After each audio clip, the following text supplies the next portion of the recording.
Representing the Minnesota Senate Republican Caucus.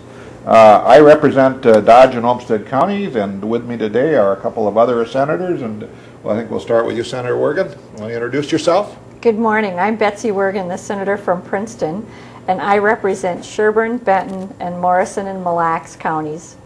And Senator Pariseau.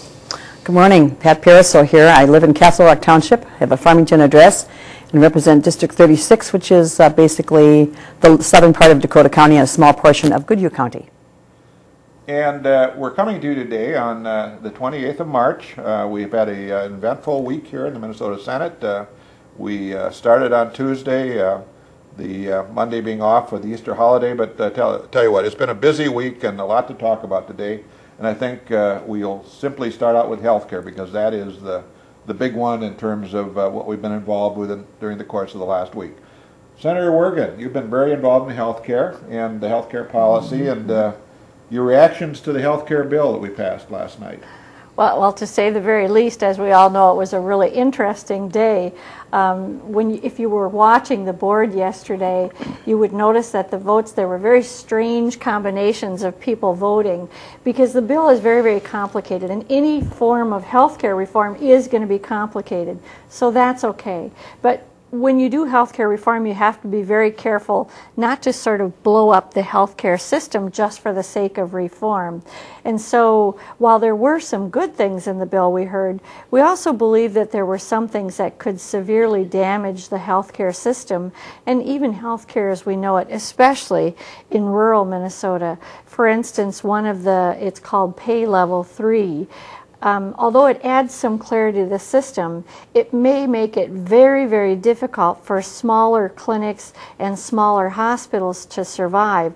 I think the larger hospital systems will be okay, but I think the small rural hospitals will have a real hard time with some of the competitive bidding. They don't have the volumes to deal with, and if they get one severely ill patient with some anomalies, they're kind of locked into a price tag that may end up being very devastating to them. Senator Pariseau, I know that you're more so involved in the environment, but any thoughts on the health care bill that we dealt with yesterday? Well, it was interesting because as we saw it for the first time for people who don't serve on the committee, not all of us were acquainted with the terminology that is now in the bill compared to what we've had in the past, so it didn't equate to what we'd already been used to. And so I think there was some misunderstanding about certain elements of the bill before we got to the floor. And I would say on a personal basis, and I think we could almost speak for literally maybe 65 or 66 out of the 67 Senate members.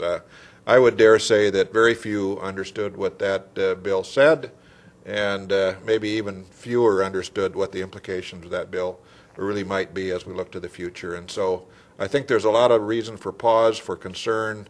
Hopefully, as this thing goes to conference committee, it can get a little bit more focus and attention from certainly the affected people, and it might get fixed. We're hopeful. I think, as I think about it, I think we've frankly unraveled, if you will, the healthcare system in Minnesota. We've taken it apart. It's a matter of how it comes together and whether it can come together in a fashion that works. I think going to be a lot more focus on the economics of healthcare and the systems and the bidding and the baskets and all that, as opposed to the patient, which ought to come first. And so I think there's real cause for concern as we move forward. We took a very, very complex subject and tried to deal with it, but I don't think we probably gave it the time that it needed, and I'm not sure that what we have coming out of the bill last night is going to be the solution. And I do fear that we can probably never take that back. The way forward is probably going to be through more government intervention in health care as opposed to being able to back off at this point. So again, something to watch, something to be involved in, and if you have any thoughts, certainly let your elected representative know, because this is probably one of those issues that maybe affect Minnesotans, every one of us, in some way, shape, or form as we go ahead, and it's very, very important. I think there was universal concern, too, from the citizen standpoint, that they have both good access and affordability. Those are two major elements that I'm not sure how they got addressed in the bill, because some of the things were removed. And so when they were removed, there might not have been another fix added to it. They could have taken care of that problem. If there's affordability on the healthcare side, there's about $800 million a year that's going to have to go into all the systems within the state of Minnesota to make that affordability work. And so it's going to come out of the other side. So, you know, it's pick your poison. And it was a hard bill. I don't know. Well, other thoughts, Senator Wergin? Sure. There were some good things in the Sure. bill that I think we could have done separately. For instance, we did set up basically a better method of you as an individual through your employer being able to buy your health care with pre-tax dollars, which is a significant savings for people if they do that. And so if small businesses take advantage of the 125 plans, they're called, and I would tell you to encourage your employer to do that.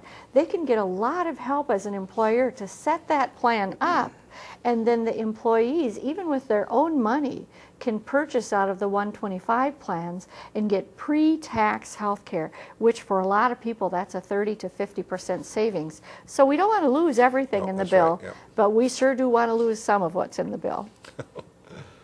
Thoughts? We don't want to wear it to death. I would lastly say, though, I'm very personally concerned about hospitals in greater Minnesota.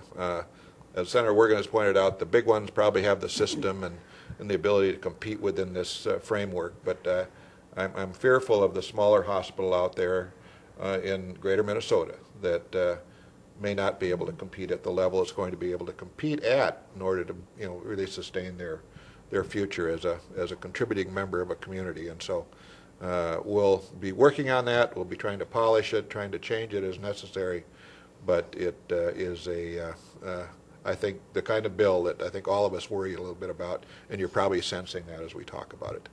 Let's just hit a couple other topics in terms of what's going on. Senator Wergin, I know you're on the bonding committee. Anything new there this week? Well, it's my understanding that the confereed bill, which means that the House and the Senate are getting together and meshing their bills to be alike, and that confereed bill is supposed to be back in front of the entire Senate and House next week. To me, what remains to be seen is how large the bill is. If it's too large, then we go beyond our 3%. The use of 3% of the non-dedicated revenue for the state, and that could potentially bring our bond rating down. And so the bonding bill has to come back at $825 million to protect the integrity of our bond rating. So I'm anxious to see it come back.